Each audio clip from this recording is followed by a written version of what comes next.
Good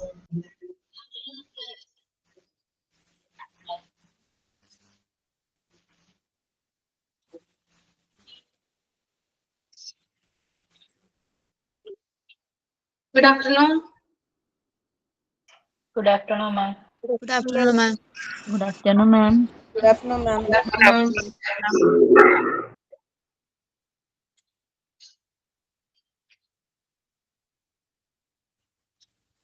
Good afternoon, ma'am.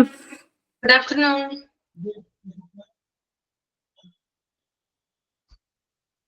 Good afternoon, Good ma'am. afternoon, ma'am. Good afternoon. Brainstorming. Good afternoon, all of you. എല്ലാവർക്കും good afternoon.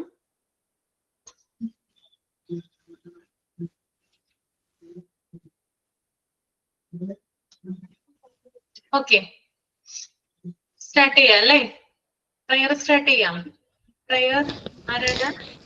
Okay miss, ഞാനാണ് prayer. പേരെന്തായിരുന്നു? മിന്നു നാരായണൻ, അതാണോ? ആ, മിന്നു മോൾ എന്നാണ് ശരിക്കുള്ള പേര്. ഓക്കെ. പാരം ദയാലുവായി ദാശിന്യശാലിയായി വാഴുന്നോരീശ്വരൻ തിരുനാമത്തിൽ നിഖില ലോകങ്ങൾക്കും ഏകരക്ഷകനാകും അഖിലേശ്വരനല്ലയോ സകല സ്തുതിയും. അഖിലേശ്വരനല്ലയോ സകല സ്തുതിയും.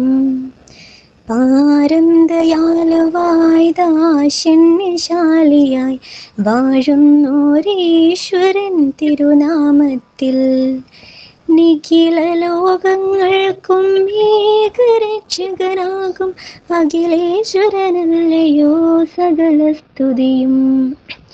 അഖിലേശ്വരനല്ലയോ സകല സ്തുതിയും. പരമകാരുണ്യവാൻ കരുണാനിധിയെ വിധി പറയും ദിവസത്തിൻ ഏകാധിപനെ നിയതമാം യാചിപ്പൂ ഞങ്ങളെന്നയമാത്രം സഹദം സഹായമർപ്പിപ്പതും തിരുമുൻപിൽ നയിക്കണം ഞങ്ങളെ നേരായ മാർഗത്തിൽ നിന്നനുഗ്രഹമാർദ്ദമായോർത്തൻ മാർഗത്തിൽ അങ്ങയാൽ ഗോപിക്കപ്പെട്ടോരുടെ വഴിയെല്ലാം സന്മാത്ര പ്രശ്നത്തൻ വഴിയിലുമല്ല. പാരം ദയാലുവായി ദാശിന്യശാലിയായി വാഴുന്നോരീശ്വരൻ തിരുനാമത്തിൽ. Thank you sir. നന്നായിരുന്നു കേട്ടോ. Thank U. കുറച്ച് ടെൻഷനായി പോയി. പാട്ട് പഠിച്ചിട്ടുണ്ടോ? പാട്ട് പഠിച്ചിട്ടില്ല, പക്ഷെ എനിക്ക് ഇഷ്ടമാണ് പാടാൻ. പക്ഷെ ഇപ്പൊ ഇങ്ങനെ സംസാരിക്കുമ്പോ ഒരു വിറയല് വരുന്നു, അതുകൊണ്ട് നേരെയായിട്ടില്ല, ശരിയായിട്ടില്ല. വോയിസ് നല്ല ക്യൂട്ടാണ്, നല്ല വോയിസ് ആണ്. Thank you. ഓക്കെ. ഈ ജോൺ ടി വിൽസന്റെ പേരെന്തായിരുന്നു? ജോൺ ടി വിൽസന്റെ പേര് എന്താണ്? ജോഫി. ആരതി മിസ് അല്ല കേട്ടോ, ആതിര മിസ് ആണ്. ആതിര മിസ് ഹോസ്പിറ്റലിലാണ്, പനിയും ചുമയൊക്കെ ഹോസ്പിറ്റലിലാണ്. അതുകൊണ്ടാണ് ഈ വീക്ക് നിങ്ങൾക്ക് വരാത്തത് കേട്ടോ. ഓക്കെ. ഓക്കെ, സൈനിങ് ആരാണ്? മിസ് ഞാനാണ് സൈനിങ്. ഐശ്വര്യ അല്ലേ? അതെ. വേഗം ഇന്ന് ആരും ഇല്ലാന്ന് പറഞ്ഞപ്പോ കേറിയതാണേ. ഒരു പാട്ടാണ് പാടാൻ പോണേ, ശരിയാവൊന്നുമില്ല. ഒരു കുഞ്ഞു പാട്ടാണ് ഞാൻ ഇവിടെ പാടാൻ പോണേ. പെൻഷനായ പുലി, അതാണ് പാട്ടിന്റെ പേര് കേട്ടോ. സർക്കസിൽ നിന്നൊരു പുലിയച്ചൻ പെൻഷൻ പറ്റി കാടേറി. കണ്ടവരെല്ലാം ചോദിച്ചു, എന്താ ചേട്ടാ സുഖമാണോ? കണ്ണു നിറച്ചു പുലിയച്ചൻ, നാവ് നനച്ചു പുലിയച്ചൻ. നിങ്ങളെ കാണാതെങ്ങനെയാ കാടു മറക്കാനാവൂല.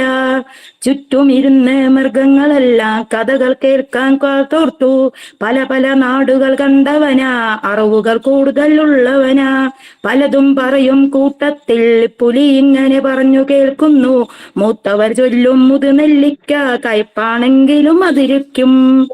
Thank you miss. Okay, very good. നന്നായിരുന്നു കേട്ടോ. Thank you miss. Thought of the day.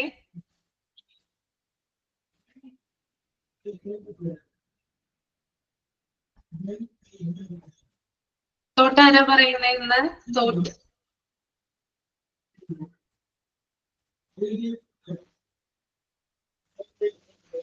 Thought പറയാൻ ആളില്ലേ? മിസ് ഞാൻ പറഞ്ഞോട്ടെ? ഐശ്വര്യ തന്നെ പറഞ്ഞോളൂ. വെരി ഗുഡ്, പറഞ്ഞോളൂ. APJ അബ്ദുൽ കലാമിന്റെ ആണ് ഞാൻ പറയാൻ പോകുന്നത്. ആദ്യം പരാജയം അഭിമുഖീകരിക്കാൻ ഒരിക്കലും ഭയക്കരുത്. കാരണം വിജയകരമായ ഒരു കണക്ക് പോലും തുടങ്ങുന്നത് സീറോയിൽ നിന്നാണ്. ഒരിക്കലും ആരും പരാജയപ്പെട്ടു എന്ന് പറഞ്ഞിട്ട് പിന്നോട്ട് പോകരുത്. പരാജയങ്ങളിൽ നിന്ന് മാത്രമേ നമ്മൾ മുന്നോട്ട് വരികയുള്ളൂ. ജീവിതത്തിലെ ഏറ്റവും വലിയ പാഠമാണത്. എത്ര പരാജയങ്ങൾ ഉണ്ടായാലും പരാജയത്തിൽ നിന്ന് മുന്നേറിയ കുറെ ആൾക്കാർ നമ്മുടെ ജീവിതത്തിൽ തന്നെ അനുഭവങ്ങളിൽ തന്നെ ഉണ്ടാവും. അപ്പൊ ആരും പരാജയമാണ് പെട്ട് ഒരിക്കലും പിന്നോട്ട് പോകരുതെന്നാണ് എന്റെ അഭിപ്രായം. നന്നായിരുന്നു. ഐശ്വര്യയുടേതായിട്ടുള്ള ഒരു മെസ്സേജ് കൂടി അതിനകത്ത് കൊടുത്തു അല്ലെ? അബ്ദുൽ കലാമിന്റെ മാത്രം അല്ലെ അല്ല പറഞ്ഞത്? അതെ അതെ, അങ്ങനെ പറയാനായിട്ട് ശ്രമിക്കുക കേട്ടോ. തോട്ട് പറയുമ്പോൾ ആ തോട്ടിന് അതിനായിട്ട് മെസ്സേജും കൂടി ഒന്ന് പാസ് ചെയ്യാനായിട്ട് ശ്രമിക്കുക. ഓക്കെ, അപ്പൊ നമുക്ക് സ്റ്റാർട്ട് ചെയ്യാം. അല്ലെങ്കിൽ ഞാൻ എന്തെങ്കിലും ആക്ടിവിറ്റി തന്നായിരുന്നു ചെയ്യാനായിട്ട്? ആക്ടിവിറ്റി ഇല്ല അല്ലേ? ഓക്കെ.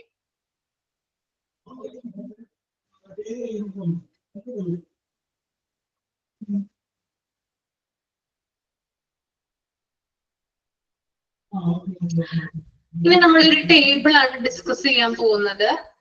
ഒരു ഇമ്മ്യൂണൈസേഷൻ ചാർട്ടാണ് അവിടെ കൊടുത്തിരിക്കുന്നത് അല്ലെ? അതായത് കുട്ടികൾക്ക് ഏതൊക്കെ സമയത്താണ് ഈ ഒരു വാക്സിനേഷൻ കൊടുക്കുന്നത് അല്ലെങ്കിൽ ഈ ഒരു കുത്തിവയ്പ്പുകളൊക്കെ നൽകുന്നത് എന്നുള്ള ഒരു ചാർട്ട് കൊടുത്തിട്ടുണ്ട്.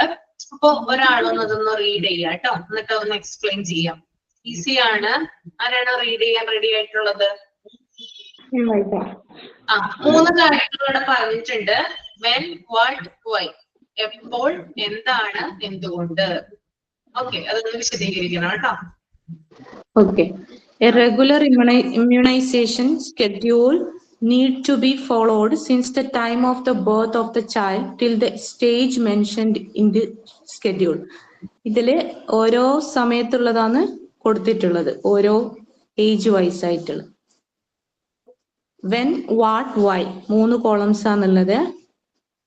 ഫസ്റ്റ് വെനില് സ്റ്റാർട്ട് ചെയ്യാം. Before birth to given to the mother, മദറിന് കൊടുക്കുന്ന ഇമ്മ്യൂണൈസേഷൻ ബർത്തിന് മുന്നേ. അതെന്തിനാ കൊടുക്കുന്ന വെച്ചാൽ ടെറ്റനസിനാണ് കൊടുക്കുന്നത്. വൈ, പ്രൊട്ടക്ട് അഗെയിൻസ്റ്റ് ടെറ്റനസ്, ടെറ്റനസിന് വരുന്നതിന് പ്രൊട്ടക്ട് ചെയ്യാൻ വേണ്ടിയിട്ടാണ് ആ വാക്സിൻ കൊടുക്കുന്നത്. TT നമ്മളെല്ലാരും എടുത്തിട്ടുണ്ടാവും അല്ലെ? As soon as possible after birth, ബർത്തിന്റെ ഏറ്റവും അടുത്ത ദിവസം തന്നെ കൊടുക്കുന്ന ഒരു ഇമ്മ്യൂണൈസേഷൻ ആണ് BCG. അതെന്തിനെ പ്രൊട്ടക്ട് ചെയ്യുന്ന? പ്രൊട്ടക്ട് അഗെയിൻസ്റ്റ് ട്യൂബർകുലോസിസ്, TB, ക്ഷയം അല്ലേ മിസ്? അതെ അതെ. Age 6 weeks. ഉടനെ തന്നെ, എത്രയും പെട്ടെന്ന് കേട്ടോ, as soon as possible. പിറ്റേന്ന് തന്നെ അല്ലെങ്കിൽ അന്ന് തന്നെ കൊടുക്കുന്ന ഒരു വാക്സിനാണ് BCG. അത് ചില കുട്ടികൾക്ക് 1-2 ദിവസം ഡിലേ ആകും. കാരണം അവരെ വെയിറ്റ് അനുസരിച്ചിരിക്കും. വെയിറ്റ് കുറവാണെങ്കിൽ ഒരു ദിവസം ഡിലേ ആക്കും എന്ന് തോന്നുന്നു.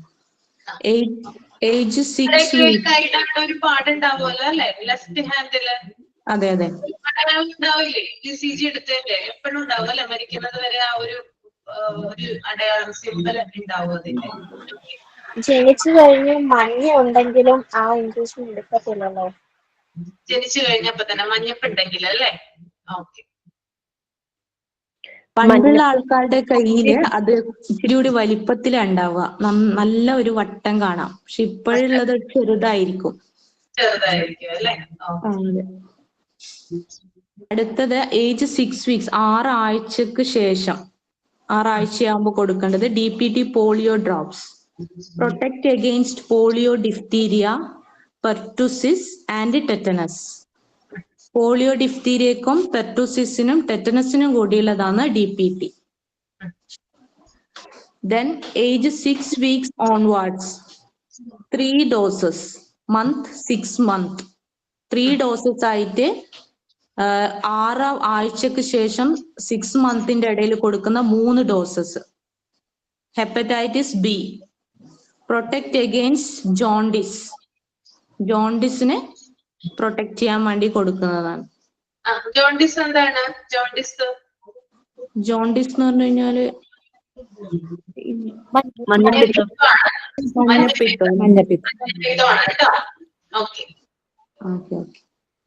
ഏജ് 10 weeks, 10 ആഴ്ച. സെക്കൻഡ് ഡോസ് 10 ആഴ്ചക്കാണ് കൊടുക്കുക. 10 ആഴ്ചക്ക് ശേഷമാണ് സെക്കൻഡ് ഡോസ് കൊടുക്കുക. DPT polio, protect against polio and diphtheria. പോളിയോക്കെതിരെയും ഡിഫ്തീരിയക്കെതിരെയുള്ളതാണ് DPT polio vaccine. Age 14 weeks, third dose. ഈ 6 മന്തിന്റെ ഇടയിൽ കൊടുക്കുന്ന തേർഡ് ഡോസ് ആണ് ഏജ് 14 weeksൽ കൊടുക്കുന്നത്. DPT പോളിയോ, അത് മുന്നേ പറഞ്ഞ അതേ സംഭവം തന്നെ, protect against polio and diphtheria. Age 9 months, 9 മാസമായി കഴിഞ്ഞാൽ കൊടുക്കുന്നത് മീസിൽസിനുള്ളതാണ്. Protect against measles. മീസിൽസ് എന്ന് പറഞ്ഞു കഴിഞ്ഞാൽ മുണ്ടിനീര് അല്ലെ? അല്ല അല്ല അല്ല, മീസിൽസ് മുണ്ടിനീരല്ല കേട്ടോ, അത് മംസാണ്. മീസിൽസ് 5ാം പനിയാണ്. 5ാം പനി. ഏജ് 15 to 18 months, 15 മുതൽ 18 മാസം വരെ ഉള്ളത്, അതായത് 1.5 വയസ്സിന് ശേഷം അല്ലെ മാം? 1.5 വയസ്സാവുമ്പോ MMR, protect against measles, mumps and rubella. ഈ 3 രോഗങ്ങൾക്കെതിരെയുള്ള വാക്സിനാണ് measles, mumps and rubella. Age 18 months, 18 മാസം ആയ കൊടുക്കുന്ന അത് ബൂസ്റ്റർ ഡോസ് ആണ്. ഇതേ സംഭവത്തിന്റെ തന്നെ ബൂസ്റ്റർ ഡോസ്. DPT ഇതേതല്ല, DPT പോളിയോ ഡ്രോപ്സിന്റെ ബൂസ്റ്റർ ഡോസ് ആണ് ഏജ് 18 monthsൽ കൊടുക്കുന്നത്. DPT polio drops. After 24 months, 2 വയസ്സിന് ശേഷം കൊടുക്കുന്നത് typhoid, protect against typhoid. Typhoid എനിക്ക് വന്നിട്ടുള്ള ഒരു സംഭവം. ഇത് ഈ പറഞ്ഞ പോലെ തന്നെ മുറ്റത്തിങ്ങനെ മണ്ണിൽ നിന്നെല്ലാം കച്ചറയുള്ള മണ്ണിൽ നിന്ന് വരുന്ന ഒരു രോഗമാണിത്. നഖങ്ങളുടെ ഇടയിൽ ഒക്കെ ഇങ്ങനത്തെ വേസ്റ്റ് ആയി കഴിഞ്ഞാല് നമുക്ക് ഉണ്ടാവുന്ന ബാക്ടീരിയൽ ആണോ മാം? ബാക്ടീരിയൽ ആണ്, വൈറൽ അല്ല കേട്ടോ, ബാക്ടീരിയ ആണ്. അതായത് നമുക്ക് ഭക്ഷണം, വെള്ളം, മലിനമായിട്ടുള്ള ഭക്ഷണം, വെള്ളം, അതിലൂടെയൊക്കെ രോഗം പകരാം. എനിക്ക് വന്നിട്ടുണ്ട് ടൈഫോയിഡ്. എനിക്ക് വന്നിരിക്കുന്ന സമയം എന്ന് പറഞ്ഞാല് പ്രഗ്നൻസി ടൈമിലാണ്. അതായത് പ്രഗ്നൻസി അറിയുന്ന സമയത്താണ് എനിക്ക് ടൈഫോയിഡ് ഉണ്ടായിരുന്നത്. നമ്മുടെ ആ പ്രഗ്നൻസി കിറ്റ് വെച്ചിട്ട് നമ്മൾ നോക്കുമല്ലോ, പ്രഗ്നന്റ് ആണെന്ന് അറിയുമല്ലോ. ആ സമയത്ത് ഞാൻ ഹോസ്പിറ്റലിലായിരുന്നു. പക്ഷെ ടൈഫോയിഡ് ആണെന്ന് അറിയുന്നുണ്ടായില്ല എനിക്ക്. അതായത് ഈ ഒരു കർക്കിടക മാസത്തിലാണെന്ന് തോന്നുന്നു. ആ സമയം ഞാനെന്റെ വീട്ടിലാണ്. കല്യാണം കഴിഞ്ഞിട്ട് ആദ്യത്തെ കർക്കിടകമാണ്. അപ്പൊ എന്റെ വീട്ടിലേക്ക് കൊണ്ടുപോകും. നിങ്ങൾക്ക് അറിയാലോ, ഹിന്ദുസിന്റെ ഇടയിൽ അങ്ങനെ ഒരു ഇതുണ്ട്, അറിയാലോ നിങ്ങൾക്ക്. അപ്പൊ അങ്ങോട്ട് കൊണ്ടുപോകും. അപ്പൊ അങ്ങോട്ട് കൊണ്ടുപോകുന്ന സമയത്ത് തന്നെ എനിക്ക് എന്താ പറയാ, പനി എന്ന് പറയാനായിട്ട് പുറത്തേക്ക് പനിക്കുന്നില്ല. പക്ഷെ ഭയങ്കരമായിട്ട് സന്ധ്യ ആകുമ്പോക്ക് സമയത്തൊക്കെ വിറവലുണ്ട് നന്നായിട്ട്. പിന്നെ എന്താ പറയാ, നമുക്ക് പനി വരുന്നത് പോലെ തന്നെയുള്ള സിംറ്റംസ്, തലവേദനയുണ്ട്, അങ്ങനെയുള്ള സിംറ്റംസ് ഒക്കെ ഉണ്ട്. അത് വെച്ചിട്ടാണ് വീട്ടിലേക്ക് പോയത്. വീട്ടിലേക്ക് ചെന്ന് കഴിയുമ്പോഴും ഇത് തന്നെയാണ് അവസ്ഥ. ഒരു ഉഷാറില്ല, എപ്പോഴും ക്ഷീണം, അങ്ങനെയുള്ള കാര്യങ്ങളൊക്കെ ഉണ്ടായിരുന്നു. അപ്പോ ഡോക്ടറെ കാണിക്കാനായിട്ട് കൊണ്ടുപോയി. ഡോക്ടറെ കാണിച്ചു കഴിഞ്ഞപ്പോഴും പനിയുടേതായിട്ടുള്ള മരുന്നുകളൊക്കെയാണ് അവര് തന്നത്. അത് കഴിച്ചു കഴിഞ്ഞിട്ടും ഇതിന് യാതൊരു വ്യത്യാസവും ഇല്ല. അങ്ങനെ വേറൊരു ഡോക്ടറെ കാണിക്കാനായിട്ട് കൊണ്ടുപോയി. അങ്ങനെ ആ ഡോക്ടർ കുറെ ടെസ്റ്റുകളും കാര്യങ്ങളൊക്കെ എഴുതി തന്നിട്ടുണ്ടായിരുന്നു. അതിനുശേഷം ടെസ്റ്റുകളൊക്കെ ചെയ്യാൻ പറഞ്ഞു. അവര് മരുന്ന് എനിക്ക് തന്നു. മരുന്ന് കഴിച്ചതിന് ശേഷം വീട്ടിൽ റെസ്റ്റ് എടുത്തിരിക്കുമ്പോൾ പെട്ടെന്ന് തലകറക്കം പോലെ ഉണ്ടായിട്ട് അടുത്തുള്ള ഒരു ക്ലിനിക്കാണെന്ന് തോന്നുന്നു, ഒരു വലിയ അത്യാവശ്യം നമ്മൾക്ക് കിടക്കാനുള്ള സൗകര്യങ്ങളൊക്കെ ഉള്ള ഒരു ഹോസ്പിറ്റലാണ്. അവിടെ കൊണ്ടുപോയിട്ട് എന്നെ ഡ്രിപ്പ് ഇട്ടിട്ട് പിറ്റേ ദിവസം അവിടെ നിന്ന് പറഞ്ഞയച്ചു. അപ്പോ ഈ ഒരു ടെസ്റ്റിന്റെ റിസൾട്ട് വന്നിട്ടുണ്ടായിരുന്നില്ല ആ സമയത്തൊക്കെ. കാരണം വേറെ ഡോക്ടറെ അടുത്ത് കാണിച്ചല്ലോ, ടെസ്റ്റിന്റെ റിസൾട്ട് വന്നിട്ടുണ്ടായിരുന്നില്ല. ഡ്രിപ്പ് ഇട്ടതിന് ശേഷം വീണ്ടും വീട്ടിലേക്ക് വന്നു. വൈകുന്നേരം ആയപ്പോ വീണ്ടും വയ്യാതായി. അങ്ങനെ ഗവൺമെന്റ് ഹോസ്പിറ്റലിൽ അഡ്മിറ്റ് ആക്കി. ഒരു 5 ദിവസത്തേക്ക് അഡ്മിറ്റ് ആക്കി. എന്താണ് രോഗം എന്ന് അറിയണമല്ലോ. അപ്പൊ ഞാൻ അമ്മയും അതുപോലെ എന്റെ ഹസ്ബൻഡൊക്കെ പറയുന്നുണ്ട് വേറെ സ്ഥലത്ത് കാണിച്ചതാണ്, പക്ഷെ അവിടെ ടെസ്റ്റുകളുടെ റിസൾട്ട് പൂർണ്ണമായിട്ടും എല്ലാ ടെസ്റ്റ് റിസൾട്ടും കിട്ടിയിട്ടില്ല എന്ന് പറഞ്ഞു. അങ്ങനെ ഞാന് എന്താ പറയാ ഇവിടെ ഒരു എന്താ പറയാ 5 ദിവസത്തേക്ക് ഗവൺമെന്റ് ഹോസ്പിറ്റലിൽ അഡ്മിറ്റ് ആയി. അവിടെ അഡ്മിറ്റ് ആവുന്ന സമയം പിറ്റേ ദിവസം, അതായത് എനിക്ക് പീരീഡ്സ് ആകുന്ന ഒരു സമയം കഴിഞ്ഞു. എനിക്ക് എപ്പോഴും അതായത് പീരീഡ്സ് ആകുന്ന സമയം എന്ന് പറഞ്ഞാല് എപ്പോഴും നേരത്തെയാണ് ആകുക, ഒരാഴ്ച മുമ്പൊക്കെയാണ്, ഡിലേ ഒന്നും വരില്ല. അപ്പൊ ആ ഒരു സംശയം എന്റെ ഉള്ളിൽ ഉണ്ടായിരുന്നു, എന്തുകൊണ്ടാണ് ഇത് ഇത്രയും ലേറ്റ് ആവുന്നത്. അപ്പൊ ഞാൻ ഡോക്ടറോട് റൗണ്ട്സിന് വരില്ലേ ഡോക്ടർ, നിങ്ങൾക്ക് അറിയാലോ, നമ്മൾ ഇൻപേഷ്യന്റ് ആയിരിക്കുമ്പോൾ റൗണ്ട്സിന് വരാറില്ലേ ഡോക്ടേഴ്സ് എല്ലാ ദിവസവും രാവിലെ. അപ്പൊ വരുന്ന സമയത്ത് ഞാൻ ഡോക്ടറോട് ചോദിച്ചു, എനിക്ക് ഇങ്ങനെ ഒരു ഡൗട്ട് ഉണ്ട് ഡോക്ടറെ എന്ന് പറഞ്ഞു. അപ്പോ ഡോക്ടർ ലാബിലേക്കാണ് എഴുതി തന്നത്. അങ്ങനെ അവിടെ വെച്ചിട്ടാണ് ടെസ്റ്റ് ചെയ്തത്. അപ്പൊ ടെസ്റ്റ് ചെയ്ത് കഴിഞ്ഞ ശേഷം റിസൾട്ട് വന്നപ്പോ പോസിറ്റീവാണ്. ഭയങ്കര സന്തോഷമാണ് തോന്നിയത്. സന്തോഷം തോന്നി ഭയങ്കരമായിട്ട് അവിടെയുള്ള സിസ്റ്റേഴ്സിനോടൊക്കെ പറഞ്ഞു. അപ്പോഴാണ് എന്റെ ടൈഫോയിഡിന്റെ റിസൾട്ട് വന്നത്. ആ റിസൾട്ട് അവർ ഈ ഹോസ്പിറ്റലിലേക്ക് അയച്ചു കൊടുക്കുക ചെയ്തത്. അപ്പോഴാണ് അതിനകത്ത് ടൈഫോയിഡ് ആണെന്ന് അറിയുന്നത്.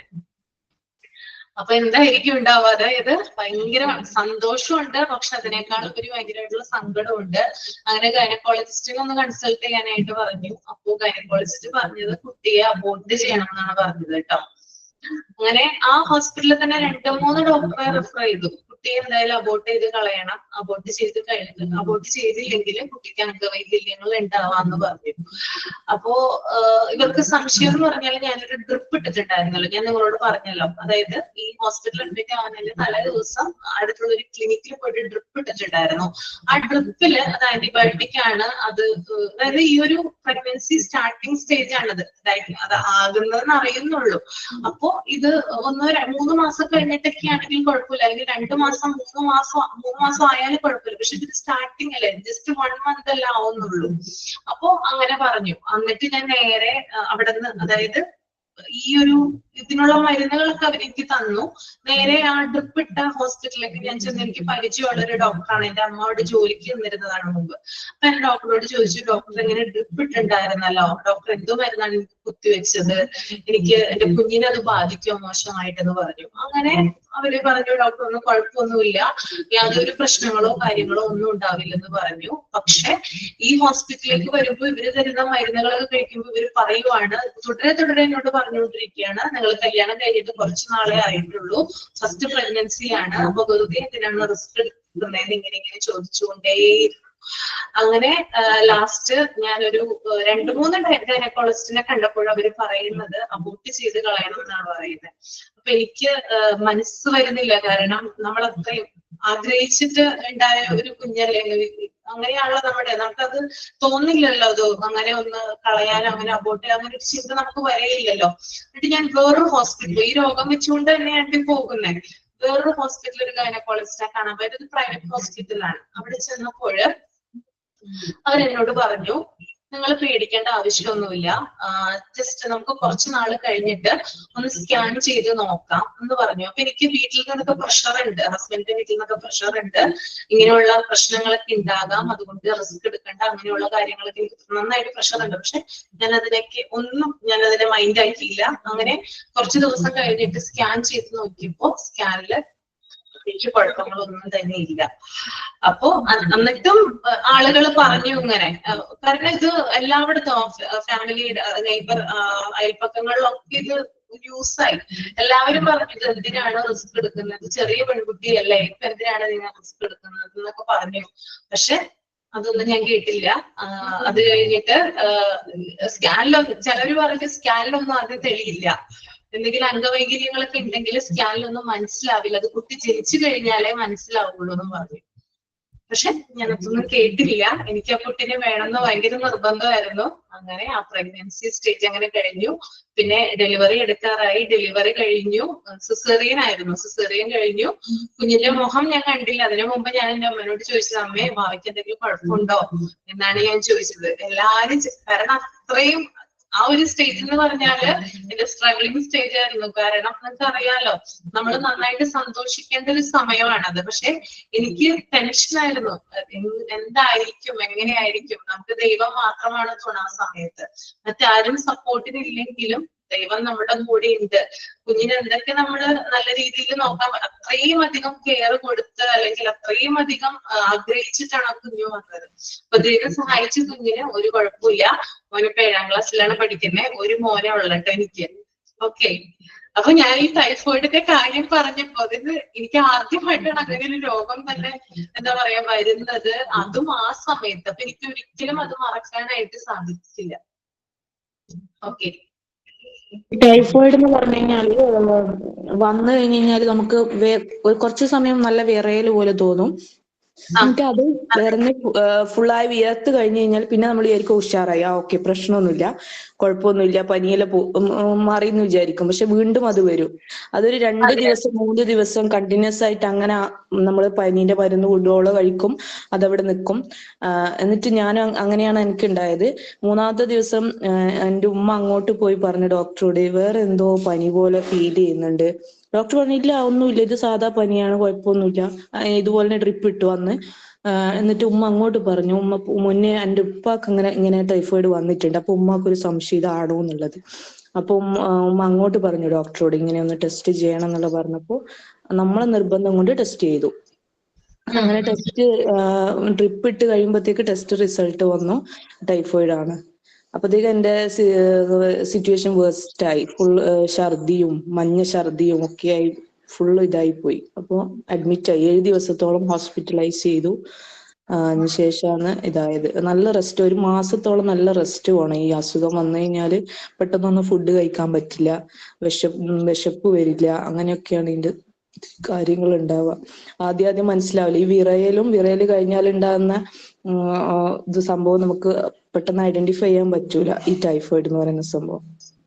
അതെ, പെട്ടെന്ന് ഐഡന്റിഫൈ ചെയ്യാൻ പറ്റില്ല. ഇത് കുറച്ച് കോംപ്ലിക്കേറ്റഡ് ആണ്. എക്സ്പീരിയൻസ് ഉള്ളതുകൊണ്ടാണ് ഇപ്പൊ ഞാൻ പറയുന്നത്. ഓക്കെ, വേറെ ആർക്കെങ്കിലും ടൈഫോയിഡ് വന്നിട്ടുണ്ട് ഇതിനകത്ത്? റസ്മിരക്കല്ലാതെ വരാതിരിക്കട്ടെ.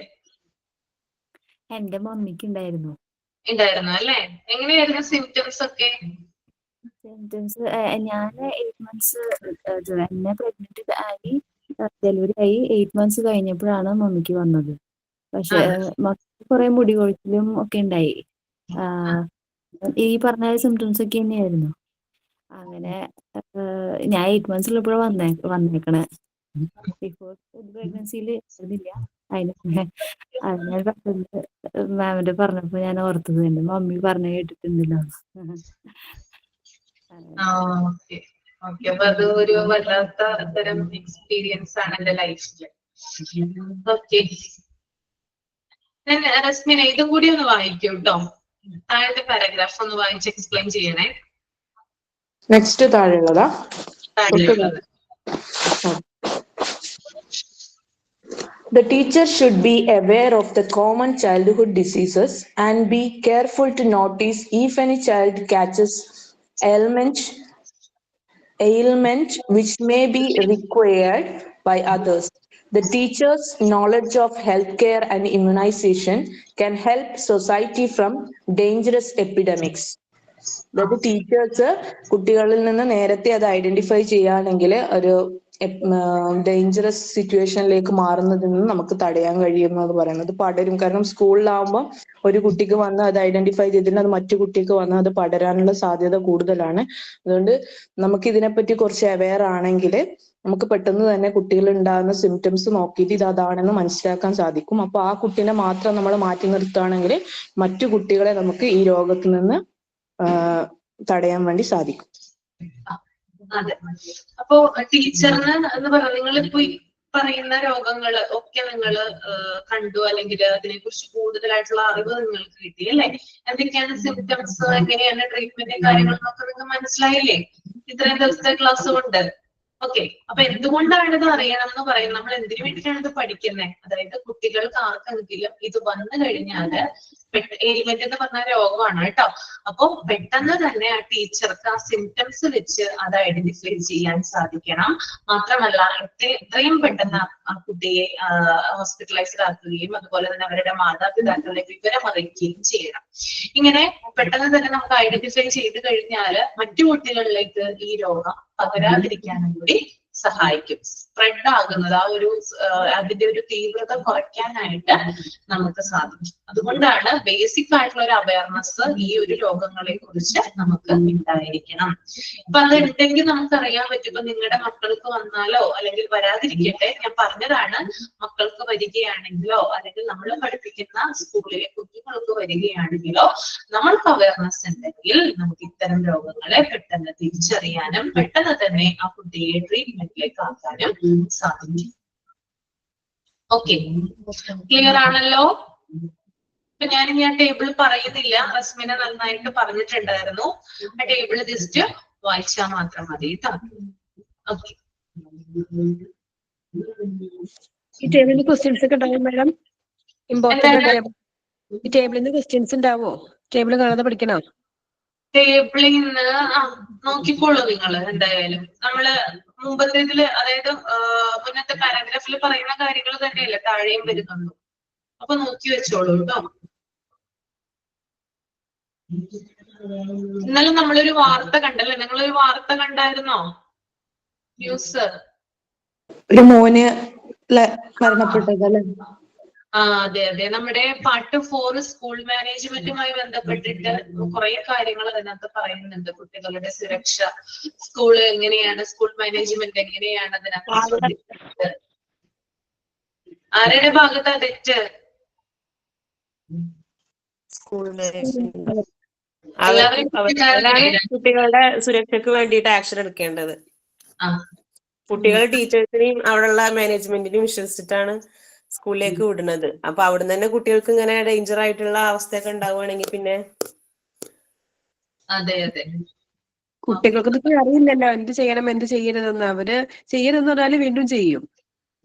അതെ അതെ, അവർക്ക് അത്രയും അറിവായിട്ടില്ലല്ലോ. 10th ക്ലാസ്സിലൊക്കെ പഠിക്കുന്ന കുട്ടി എന്ന് പറഞ്ഞാൽ ഭയങ്കര അറിവുള്ള കുട്ടിയാണെന്ന് നമുക്ക് പറയാനായിട്ട് പറ്റില്ല. അവരുടെ എന്താ പറയാ, കളിക്കുന്ന പ്രായമാണ്. അവർക്ക് എന്താണെന്ന് ചിലപ്പോൾ അറിയാനായിട്ട് സാധിക്കില്ല, അതിന്റെ സീരിയസ്നെസ് എന്താണെന്ന് അറിയാനായിട്ട് സാധിക്കില്ല, അല്ലെ? അപ്പൊ അത് സ്കൂൾ അധികൃതർ അല്ലെങ്കിൽ ടീച്ചേഴ്സ് ശ്രദ്ധിക്കേണ്ട ഒരു കാര്യമായിരുന്നു, അല്ലെ? അപ്പൊ ആ ഒരു ശ്രദ്ധ കുറവ് കൊണ്ടാണ്, അത്രയും അലംഭാവം അവർ കാണിച്ചുകൊണ്ടാണ് ആ ഒരു കുഞ്ഞിന്റെ ജീവൻ അവിടെ നഷ്ടപ്പെട്ടത്, അല്ലെ? അപ്പൊ സ്കൂൾ മാനേജ്മെന്റ് മാത്രം നമുക്ക് കുറ്റം പറയാൻ പറ്റില്ല. KCB അല്ലെ? അതും അവരല്ലെങ്കിൽ നമുക്ക് അറിയാം, നമ്മുടെ ചുറ്റിനൊക്കെ വന്ന് ഇങ്ങനെ ചീമൊക്കെ നമ്മൾ മറ്റൊക്കെ വെട്ടിത്തെളിക്കാറില്ലേ? നിങ്ങൾ കണ്ടിട്ടില്ലേ? കണ്ടിട്ടുണ്ട് അല്ലെ? അപ്പൊ അത്രയും ശ്രദ്ധിക്കുന്ന ആളുകളാണ് ഈ ഒരു ലൈൻ അത്രയും താഴത്തോടി പോയിട്ട് ശ്രദ്ധിക്കാതിരുന്നത്. അതൊക്കെ ഇപ്പൊ അവരുടെയും പേരില് രണ്ടു കൂട്ടരെയും നമ്മള് കുറ്റപ്പെടുത്തേണ്ടതുണ്ട്. ഓക്കെ, അപ്പൊ അതുമായി പറയുന്ന കാര്യങ്ങളൊക്കെ നമുക്ക് പാർട്ട് 4 പഠിക്കാം. എന്തൊക്കെയാണ് കുട്ടികളുടെ സേഫ്റ്റിയുമായിട്ട് സ്കൂള് എന്തൊക്കെ കാര്യങ്ങളാണ് ശ്രദ്ധിക്കേണ്ടത്. അപ്പൊ ഞാൻ ജസ്റ്റ് പറഞ്ഞെന്നുള്ളൂ. ഇനി നമുക്ക് അടുത്തതിലോട്ട് പോകാം. അപ്പൊ ഇതൊക്കെ ഓക്കെ അല്ലേ? എല്ലാവർക്കും ഓക്കെ ആണല്ലോ? ടേബിൾ ഓക്കെ ആണ്? ഓക്കെ. നെക്സ്റ്റ് ഹെൽത്ത് ചെക്കപ്പ് കേട്ടോ. ആദ്യം നിങ്ങൾ മൈൻഡിൽ ഒന്ന് റീഡ് ചെയ്യുക, എന്നിട്ട് ഞാൻ ഒരാളെ കൊണ്ട് വായിപ്പിക്കും. ആദ്യം ജസ്റ്റ് ഒന്ന് റീഡ് ചെയ്യുക.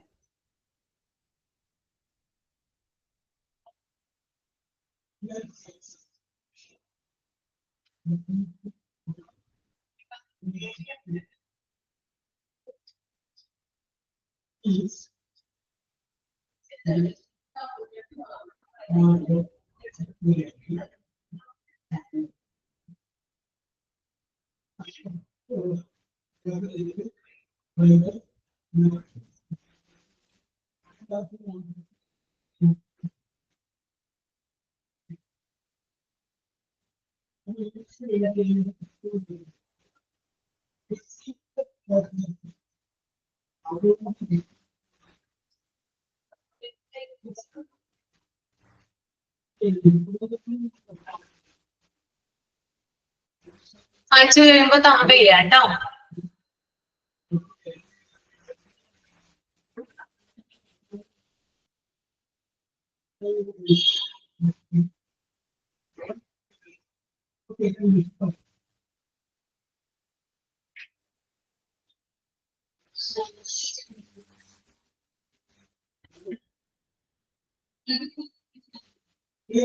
ഓക്കെ, വായിച്ചു കഴിഞ്ഞ ഒരാളൊന്ന് എക്സ്പ്ലെയിൻ ചെയ്തേ ഹെൽത്ത് ചെക്കപ്പിനെ കുറിച്ച്. ആദ്യം റീഡ് ചെയ്യാ, എന്നിട്ട് എക്സ്പ്ലെയിൻ ചെയ്യാ. വായിക്കാം മാം. സുറുമി വായിച്ചോളൂ. Health checkup. A regular health checkup of the child should be attempted and a health record should be maintained. ഒരു കുട്ടിയുടെ റെഗുലർ ചെക്കപ്പ് ഹെൽത്ത് ചെക്കപ്പ് നമ്മൾ നടത്തേണ്ടതും അതിന്റെ ഒരു റെക്കോർഡ് നമ്മൾ കീപ്പ് ചെയ്യേണ്ടതും അത്യാവശ്യമാണ്. Health examination should include general appearance, body structure, recording of pulse, temperature measurement, height, weight, respiratory rate, chest and abdomen examination, neck, eyes, ears, nose, throat, teeth, hair, skin, nail, vision, hearing, mental impartiality, movement of limbs, urine and stool examination, etc. കുട്ടിയുടെ health എക്സാമിനേഷനിൽ ഉൾപ്പെടുന്നത് അവരുടെ പൊതുവായിട്ടുള്ള appearance, പിന്നെ body structure, പിന്നെ അവരുടെ പൾസിലുള്ള വ്യത്യാസങ്ങൾ, പിന്നെ അവരുടെ ശരീരത്തിന്റെ താപനിലയിലുള്ള വ്യത്യാസങ്ങൾ, അവരുടെ ഹൈറ്റ്, വെയിറ്റ്, റെസ്പിറേറ്ററി റേറ്റ് എന്താ മാം? എന്താണ് ശ്വസന നിരക്ക്? റെസ്പിറേറ്ററി റേറ്റ്, ശ്വസന നിരക്ക്. Okay. Then chest and abdomen examination, നെഞ്ചളവും പിന്നെ വയറിന്റെ വലിപ്പത്തിലുള്ള വ്യത്യാസങ്ങളും, neck, eyes, ears, nose, throat, തൊണ്ടയിലുള്ള വ്യത്യാസം, teeth, hair, skin, nail, vision, അവരുടെ കാഴ്ചയിലെ വ്യത്യാസങ്ങൾ, പിന്നെ അവരുടെ ഹിയറിംഗ്, കേൾവിയുടെ വ്യത്യാസങ്ങൾ, പിന്നെ അവരുടെ മാനസികമായിട്ടുള്ള ഒരു ഇമ്പാർഷ്യാലിറ്റി, മാനസിക നിലയിലെ വ്യത്യാസങ്ങൾ, പിന്നെ മൂവ്മെന്റ് ഓഫ് ലിംസ് എന്ന് വെച്ചാൽ ജോയിന്റ്, കൈകാലുകൾ, പിന്നെ യൂറിൻ ആൻഡ് സ്റ്റൂൾ, അതായത് മൂത്രമായാലും ഇതായാലും അതിന്റെയൊക്കെ എക്സാമിനേഷൻ അത്യാവശ്യമാണ്. This help in early detection of defects such as defective vision. ഇത് നമുക്ക് കുട്ടികളിൽ ഉണ്ടാവുന്ന അസുഖങ്ങൾ നേരത്തെ മനസ്സിലാക്കാൻ സാധിക്കും. എന്തൊക്കെയാണെന്ന് വെച്ചാല് ഡിഫക്റ്റീവ് വിഷൻ, അവരുടെ കാഴ്ചയിലുള്ള എന്തെങ്കിലും ബുദ്ധിമുട്ടുണ്ടെങ്കിൽ, പിന്നെ പല്ലുകളിൽ എന്തെങ്കിലും ബുദ്ധിമുട്ടുണ്ടെങ്കിൽ അതൊക്കെ നമുക്ക് നേരത്തെ കൂട്ടി മനസ്സിലാക്കാൻ സാധിക്കും. A health checkup should be the duty of parents as well as the school. ഒരു കുട്ടിയുടെ ഹെൽത്ത് ചെക്കപ്പ് എന്ന് പറയുന്നത് സ്കൂളുകളുടെയും പേരൻസിന്റെയും കൂടി ഉത്തരവാദിത്തമാണ്. Any problem diagnosed or disclosed should be immediately attended to. എന്തെങ്കിലും ഒരു പ്രശ്നം കാണുകയാണെങ്കിൽ എത്രയും പെട്ടെന്ന് അതിനൊരു ആക്ഷൻ എടുക്കേണ്ടതാണ്. ഓക്കെ.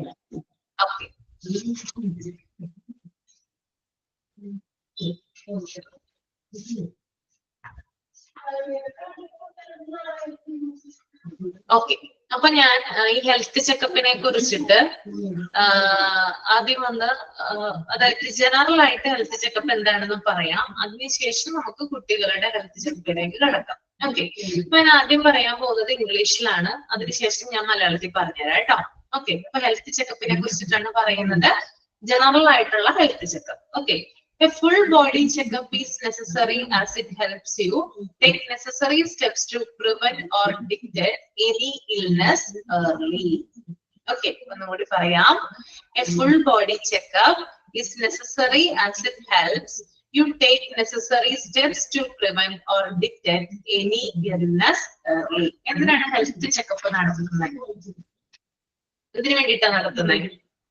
മുന്നേ എന്തെങ്കിലും ശരീരത്തിൽ പെട്ടെന്ന് മനസ്സിലാക്കാൻ വേണ്ടിട്ട് മുൻകൂട്ടി അറിഞ്ഞാലേ അതിനുള്ള പ്രിക്കോഷൻസ് എടുത്താലേ നമുക്ക് ഒന്നും കൂടി ബെറ്റർ ആയിരിക്കും.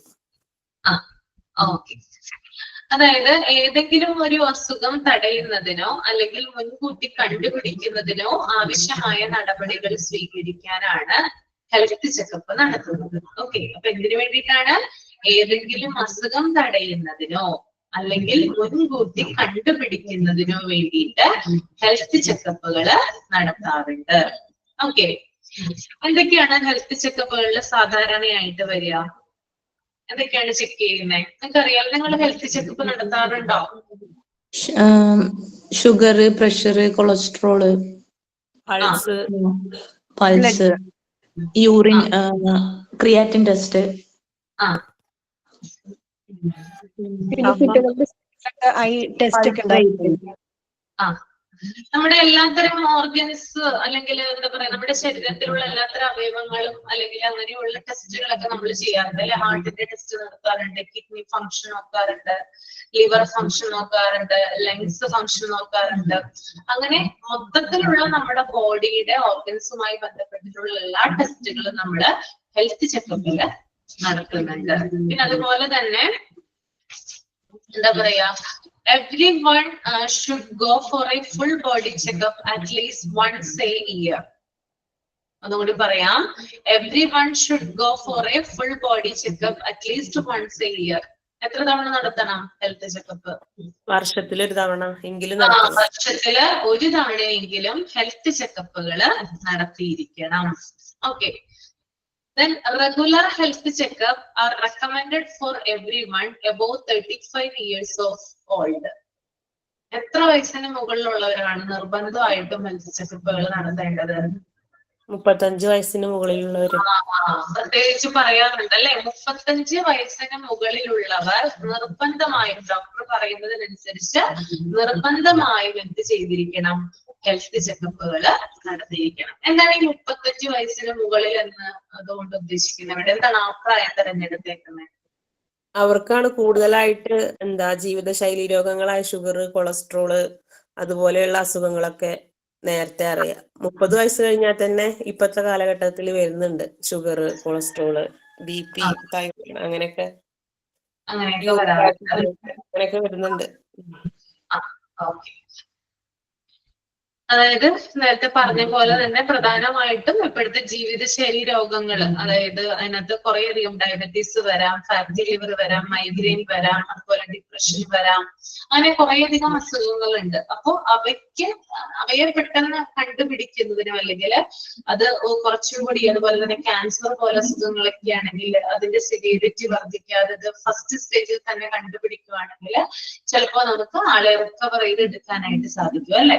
അപ്പോ ഏതെങ്കിലും രോഗം വന്നിട്ടല്ല, മറിച്ച് ആ രോഗത്തെ ഐഡന്റിഫൈ ചെയ്യാൻ, എന്തെങ്കിലും രോഗങ്ങൾ നമുക്ക് ഉണ്ടെങ്കിൽ അതിനെ നേരത്തെ തന്നെ അറിയുന്നതിന് വേണ്ടിയിട്ട് എന്നിട്ട് അതിനുള്ള പ്രോപ്പർ ആയിട്ടുള്ള ട്രീറ്റ്മെന്റ് കൊടുക്കുന്നതിന് വേണ്ടിയിട്ടാണ് നമ്മൾ എന്ത് നടത്തുന്നത്?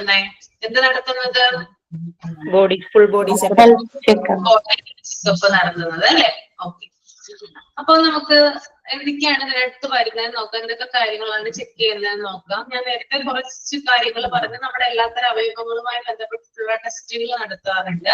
പിന്നെ കോമൺ ആയിട്ട് ഇതിനകത്ത് വരുന്നത് ബ്ലഡ് ആൻഡ് യൂറിൻ ടെസ്റ്റ് വരും അല്ലെ. ബ്ലഡ് ചെക്ക് ചെയ്യാറില്ലേ നിങ്ങള്? എന്ത് ടെസ്റ്റ് ചെയ്യുമ്പോഴും ബ്ലഡ് എടുക്കാറുണ്ടല്ലേ അല്ലെ. ഡോക്ടർ പറയാറുണ്ട്, ബ്ലഡ് ടെസ്റ്റ് നടത്താൻ പറയാറുണ്ട് അല്ലെ. അതുപോലെ തന്നെ urine test, lipid profile. Okay, lipid profile നോക്കാറുണ്ട്. പിന്നെ അതുപോലെ തന്നെ എക്സ്റേ എടുക്കാം, ECG എടുക്കാം, എക്കോ എടുക്കാം. Okay, x-ray, ECG, echo. പിന്നെ വൈറ്റമിൻ ഡി ടെസ്റ്റ് നടത്താറുണ്ട്. വൈറ്റമിൻ ഡി ടെസ്റ്റ് നടത്തിയിട്ടുണ്ടോ? വൈറ്റമിൻ ഡി ടെസ്റ്റ് നടത്താറുണ്ട് അല്ലേ.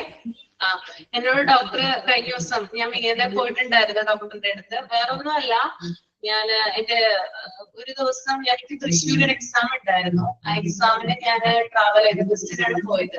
അപ്പൊ ഒരു വശം എന്താ പറയാ ഭയങ്കര തിരക്കായിരുന്നു ബസ്സിൽ. അപ്പൊ എന്താ പറയാ കമ്പിമ തൂങ്ങി പിടിച്ചിട്ടാ പോയത്. തിരിച്ചു വന്നതും അതുപോലെ തന്നെ ഭയങ്കര തിരക്കായിരുന്നു. ഒട്ടും സ്ഥലം ഉണ്ടായിരുന്നില്ല. അപ്പൊ തൃശ്ശൂര് തുടങ്ങി നോർത്ത് പറവൂര് വരെ ഒറ്റ നിപ്പായിരുന്നു. അപ്പൊ അതിനുശേഷം എനിക്ക് പുറം ഭയങ്കരമായിട്ട് വേദന, നമ്മുടെ ബാക്ക് സൈഡ് ഉണ്ടല്ലോ, നമ്മുടെ ഈ പുറത്തിന്റെ ആ സൈഡ് ഉണ്ടല്ലോ, അവിടെ ഭയങ്കരമായിട്ട് പെയിൻ വരുന്നു. കുമ്പിടാനൊന്നും പറ്റുള്ള എന്തോ കല്ല് വെച്ച് കിട്ടിയേക്കണ പോലെ ഒരു വേദന, അങ്ങനെ ഒരു പെയിൻ വന്നു. അപ്പൊ ഞാൻ ക്ലാസ് എടുക്കാൻ വന്നിട്ടുണ്ടായിരുന്നു. അതിനുശേഷം പെട്ടെന്ന് തന്നെ ക്ലാസ് എടുക്കാൻ വന്നിട്ട് ഇരുന്നിട്ടായാലും പറ്റുന്നില്ല, പെയിൻ നല്ല പോലെ ഉണ്ടായിരുന്നു. അതിന് ഞാൻ ഡോക്ടറെ അടുത്ത് ചെന്നപ്പോ ഡോക്ടർ എവിടെയാണ് പെയിൻ അനുഭവപ്പെടുന്നതെന്നൊക്കെ ചോദിച്ചു. ഡോക്ടർ ഒന്ന് പിടിച്ചൊക്കെ നോക്കി.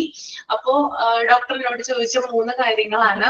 ഒന്ന്, വെള്ളം കുടിക്കാറുണ്ടോ എന്ന് ചോദിച്ചു. വെള്ളം കുടിക്കാറുണ്ടോ എന്ന് ചോദിച്ചു. അപ്പൊ നമ്മളിപ്പോ എന്ന് പറഞ്ഞാല് മഴക്കാലമാണല്ലോ, എല്ലാവരും വെള്ളം കുടിക്കാറുണ്ടോ പ്രോപ്പറായിട്ട്? സത്യസന്ധമായിട്ട് മറുപടി പറയണം കേട്ടോ. വെള്ളം കുടിക്കാറുണ്ടോ? ഇല്ല അല്ലേ. അപ്പൊ ഞാൻ പറഞ്ഞു വെള്ളം കുടി കുറച്ച് കുറവാണെന്ന് പറഞ്ഞു. കാരണം അധികം ദാഹിക്കാറില്ല, അതുകൊണ്ട് വെള്ളം കുടിക്കാറില്ല. പിന്നെ രണ്ടാമത്തത് വൈറ്റമിൻ ഡി കുറവാണോ എന്ന് ചോദിച്ചു. അപ്പൊ ഞാൻ പറഞ്ഞു ഒരു 5-6 മാസം മുമ്പ് വൈറ്റമിൻ ഡി ടെസ്റ്റ് ചെയ്തിട്ടുണ്ടായിരുന്നു. അതിനകത്ത് ഡെഫിഷ്യൻസി ആയിരുന്നു കാണിച്ചിരുന്നേ.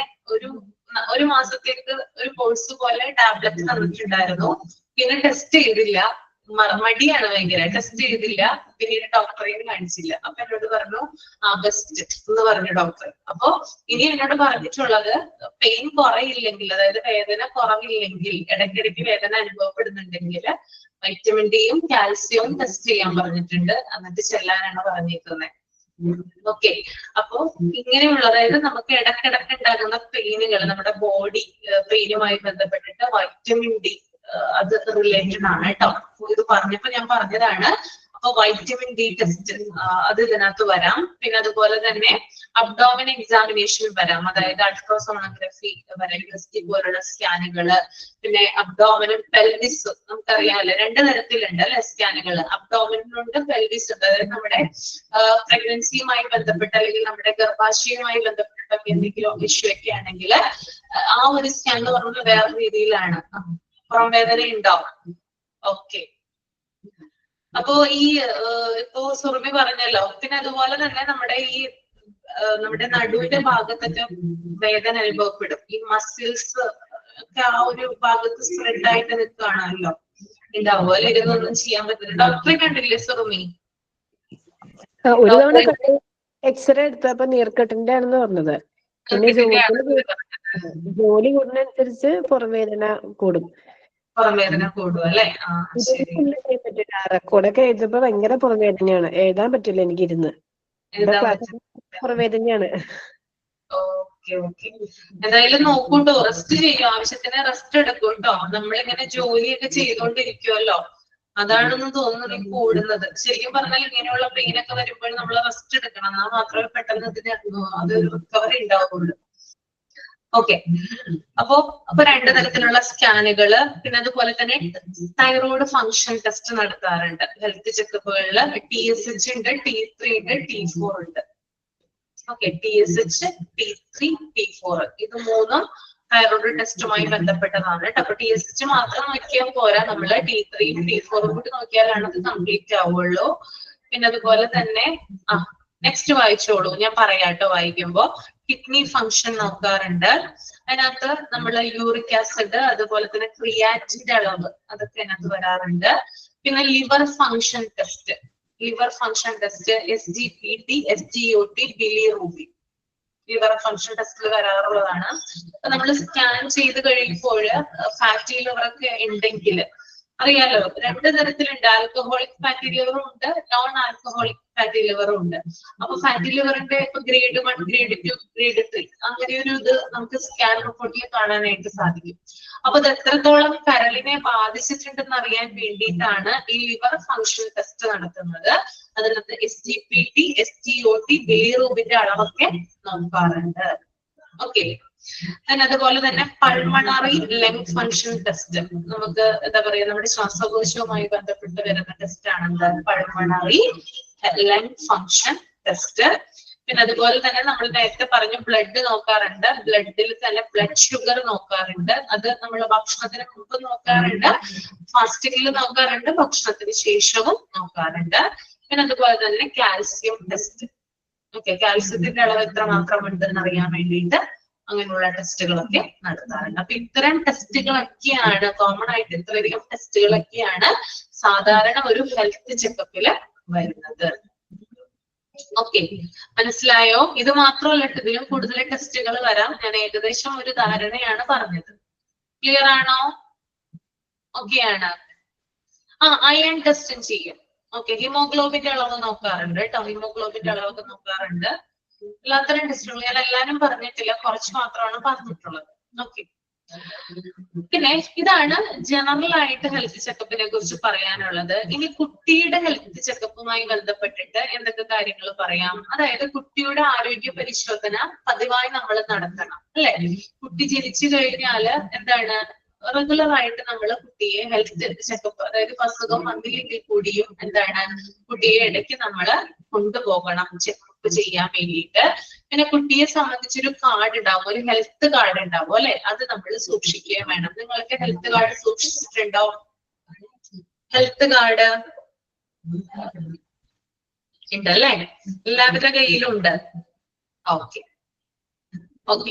അപ്പൊ കുട്ടിയുടെ ഹെൽത്ത് ചെക്കപ്പുമായി ബന്ധപ്പെട്ട് എന്തൊക്കെ കാര്യങ്ങളാണ് നമ്മൾ ശ്രദ്ധിക്കേണ്ടതെന്ന് നോക്കാം. അതായത് കുട്ടിയുടെ ജനറൽ അപ്പിയറൻസ് നമ്മൾ ശ്രദ്ധിക്കേണ്ടതുണ്ട്. ജനറൽ അപ്പിയറൻസ് എല്ലാ കുട്ടികൾക്കും ഉള്ള പോലെ തന്നെയാണോ, എന്തെങ്കിലും വ്യത്യാസങ്ങൾ ഉണ്ടോ എന്ന് ചെക്ക് ചെയ്യണം. പിന്നെ ബോഡി സ്ട്രക്ചർ നോക്കണം, എങ്ങനെയാണ് കുട്ടിയുടെ ബോഡി വരുന്നത്, കുട്ടിയുടെ ഏജിനും കുട്ടിയുടെ ഹൈറ്റിനൊക്കെ അനുസരിച്ചിട്ടുള്ള ഒരു ബോഡി സ്ട്രക്ചർ ആണോ കുട്ടിക്ക് എന്ന് ചെക്ക് ചെയ്യേണ്ടതുണ്ട്. പിന്നെ അതുപോലെ തന്നെ ഇതൊക്കെ നമ്മുടെ ആരോഗ്യ വിഭാഗം ചെക്ക് ചെയ്യുന്നതാണ്, നമ്മുടെ ഡോക്ടേഴ്സ് ആണ് ഇതൊക്കെ നോക്കുന്നത്. പിന്നെ അതുപോലെ തന്നെ പൾസ് റെക്കോർഡിംഗ് ഉണ്ട്, പിന്നെ ടെമ്പറേച്ചർ മെഷർമെന്റ് വരാം, പിന്നെ ഹൈറ്റും വെയിറ്റും നോക്കാം. നമ്മളിപ്പോ ഏതെങ്കിലും ഒരു ഹോസ്പിറ്റലിൽ ചെന്ന് കഴിഞ്ഞാൽ ആദ്യം കുട്ടിയുടെ ഡീറ്റെയിൽസ് തന്നെ എടുക്കുന്നേ. കുട്ടിയെ ഒരു വലിയൊരു ഹോസ്പിറ്റലിൽ നമ്മൾ കുട്ടിയെ കാണിച്ചെന്ന് വിചാരിക്കുക, ഒരു മൾട്ടി സ്പെഷ്യാലിറ്റി ഹോസ്പിറ്റലിൽ കുട്ടിയെ കാണിച്ചെന്ന് വിചാരിക്കുക. ആദ്യം എന്ത് ചെയ്യുക, അവര് കുട്ടിയുടെ ഡീറ്റെയിൽസ് എടുക്കും അല്ലെ. ഇപ്പോ ഞാൻ പറഞ്ഞാലോ, എന്റെ ഒരു എക്സ്പീരിയൻസ് പറയുവാണെങ്കിൽ, ഞാന് ആസ്റ്റർ മെഡിസിറ്റി എന്ന് പറയുന്ന ഹോസ്പിറ്റലിൽ പോവുകയുണ്ടായി. മോനെയും കൊണ്ടാണ് പോയത്. മോന് കുറച്ച് ഓവർ വെയിറ്റ് ആണ്. അപ്പോ കാരണം അവന് ഒരു 5 വയസ്സ് 6 വയസ്സ് കഴിഞ്ഞപ്പോ ആ ഒരു സ്റ്റേജ് തുടങ്ങി ഭയങ്കരമായിട്ട് അവന്റെ ശരീരം വണ്ണം വെക്കാനായിട്ട് തുടങ്ങി, ഓവർ വെയിറ്റ് ആവാനായിട്ട് തുടങ്ങി. അതുവരെ മെലിഞ്ഞിരിക്കുമായിരുന്നു, ഭയങ്കര സ്ലിം ആയിരുന്നു, തിന്നായിരുന്നു ആള്.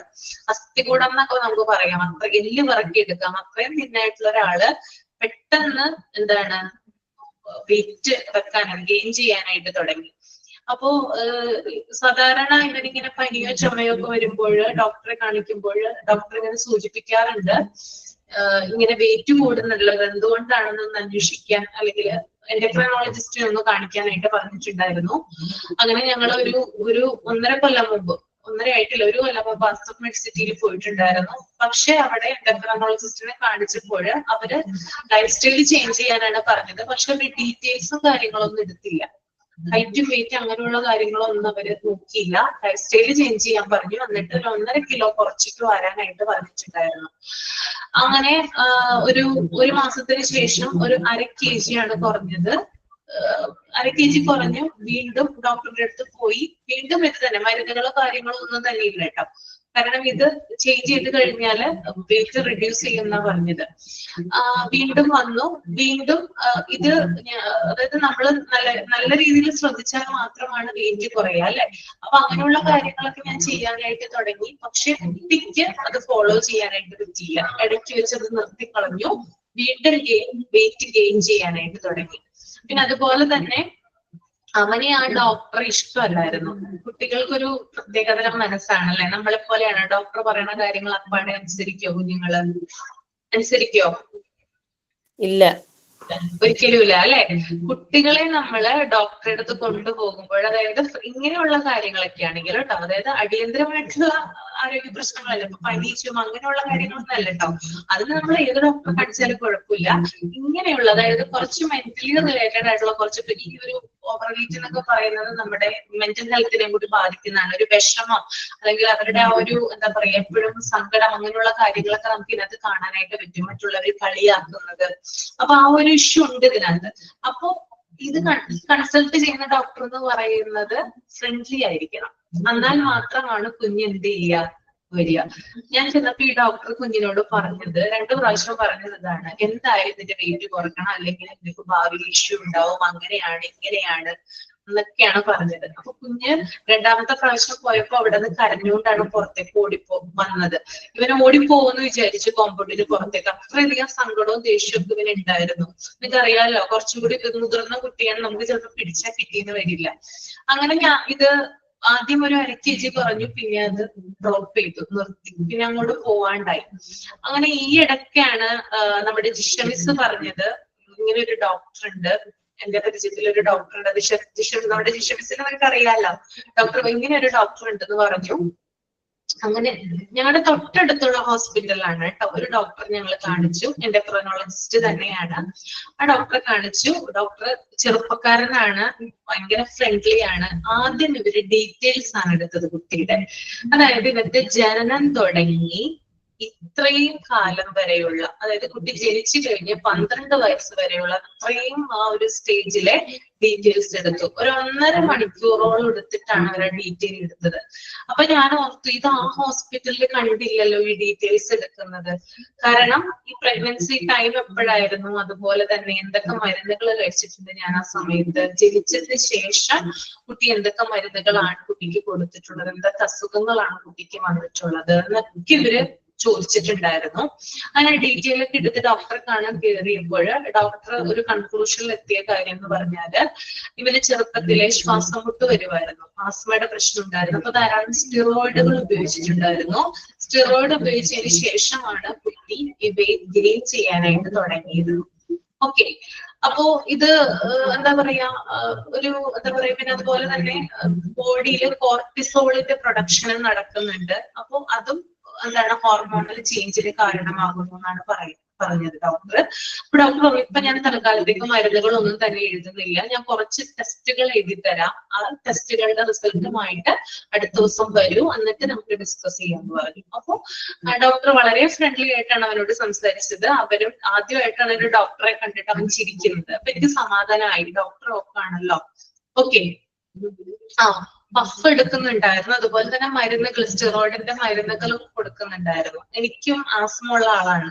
അപ്പൊ മോനും ആ ഒരു പാരമ്പര്യം കിട്ടിയെന്നാണ് എനിക്ക് തോന്നുന്നത്. അവനും എന്നെ പോലെ തന്നെയാണ് രോഗം വരാറുള്ളത്. അങ്ങനെ ഈ ഒരു റിസൾട്ട് ആയിട്ടൊക്കെ ചെന്നപ്പോ പറഞ്ഞു, കുട്ടിക്ക് വേറെ അധികം പ്രശ്നങ്ങളോ കാര്യങ്ങളോ ഒന്നുമില്ല, നമുക്കൊന്ന് ആദ്യം ഈ ഒരു ആഹാരത്തിലൊക്കെ ഒന്ന് ശ്രദ്ധിക്കാം, അത് കഴിഞ്ഞിട്ട് നമുക്ക് ഓക്കെ അല്ലെങ്കിൽ നമുക്കൊന്ന് വെയിറ്റ് മരുന്നുകൾ സ്റ്റാർട്ട് ചെയ്യാന്ന് പറഞ്ഞു.